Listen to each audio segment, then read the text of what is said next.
Welcome back to another episode of Change Agent Leadership. Today, we're talking about one of the most critical and I think challenging skills in leadership, and that's giving feedback. If you've ever wrestled with how to be direct without being too harsh or how to show care without losing clarity, this episode is for you. We're diving into Radical Candor. This is a powerful feedback model created by Kim Scott and outlined in her book, Radical Candor: How to Be a Kick Ass Boss Without Losing Your Humanity. So, what is radical candor anyway? Well, at its core, radical candor is about balancing two things: caring personally and challenging directly.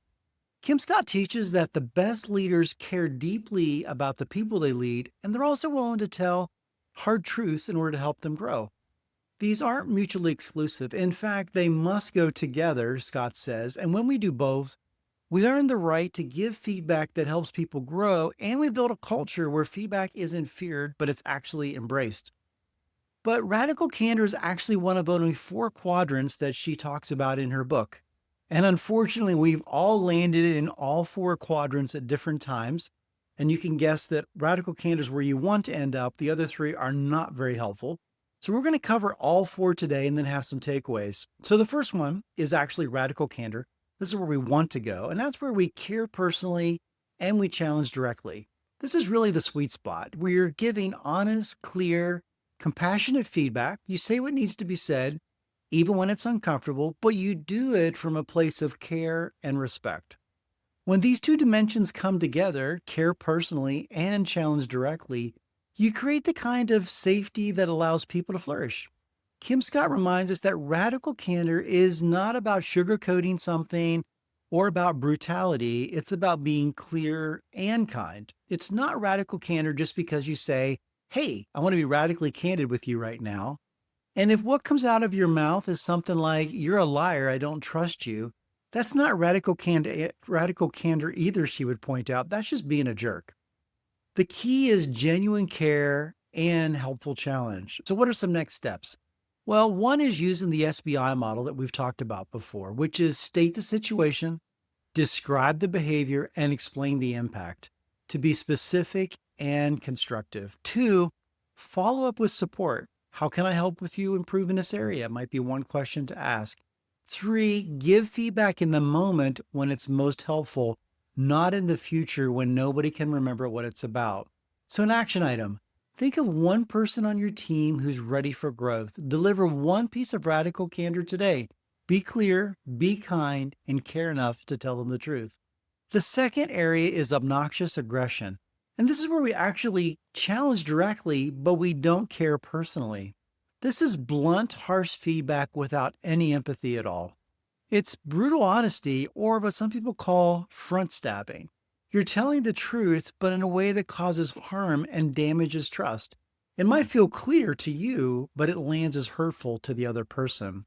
It creates defensiveness, distrust, and it can damage morale. Obnoxious aggression happens when you challenge someone directly, but you fail to show them that you actually care about them as a person.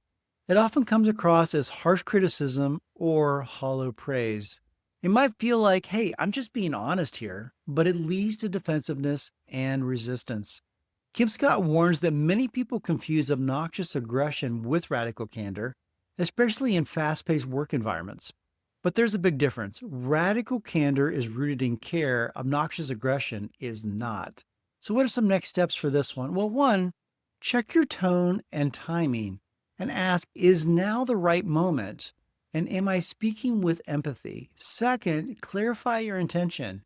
Am I saying this to help them, or am I just trying to vent my frustration?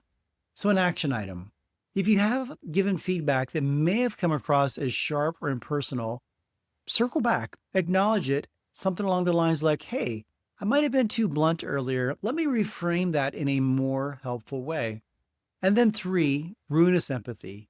This is where you care personally, but you don't challenge directly. According to Kim, this is the most common mistake people make. You want to protect someone's feelings, so you sugarcoat it, or you delay, or totally skip the tough conversation altogether. But in doing so, what happens? Well, you rob the person of a growth moment. Ruinous empathy happens when we care so much about the person's feelings, we avoid saying what needs to be said. We want to protect them from discomfort, so we sugarcoat the truth or we just stay silent. This quadrant might feel nice, but it's not helpful. Often praise is vague, criticism is softened beyond usefulness, or worse, it's not given at all. In trying to spare a person's feelings, we prevent them from growing. Scott describes ruinous empathy as telling someone, "You're doing great," when they're actually struggling, or seeing someone with their fly down, but not saying something because we don't want to embarrass them. But what's the result of that? She points out in her book. Well, 15 other people see them like that. So that's not actually being so kind after all. So what's the next step? Well, one, don't mistake kindness for silence. Silence doesn't serve them, it just protects you. And two, use clarity to build trust. I care enough about you to tell you the truth. So, what's an action item for this one? Think of one conversation you've been avoiding. Write down the message you need to deliver and schedule a time to have it. Remember, clarity is kindness. And then the fourth quadrant is manipulative insincerity. And this is where you don't care nor challenge them directly. And this is the most toxic quadrant, as you can imagine. Manipulative insincerity is when feedback becomes political, self serving, or completely absent of honesty or care. This is backstabbing, passive aggressive behavior, or flattery to someone's face, but then you criticize them behind their back. It often shows up when people are burned out, too tired to care, trying to protect their own image, or they're seeking a political advantage. And while it might feel safe or strategic in the moment, it creates a toxic work environment where trust dies and performance tanks. Scott reminds us that people end up here when they're too focused on being liked or too afraid to speak up. But this kind of behavior kills psychological safety and erodes cultural trust over time. So, what's the next step here? Well, four of them. One, avoid triangulating. In other words, give direct feedback to the person, not through others.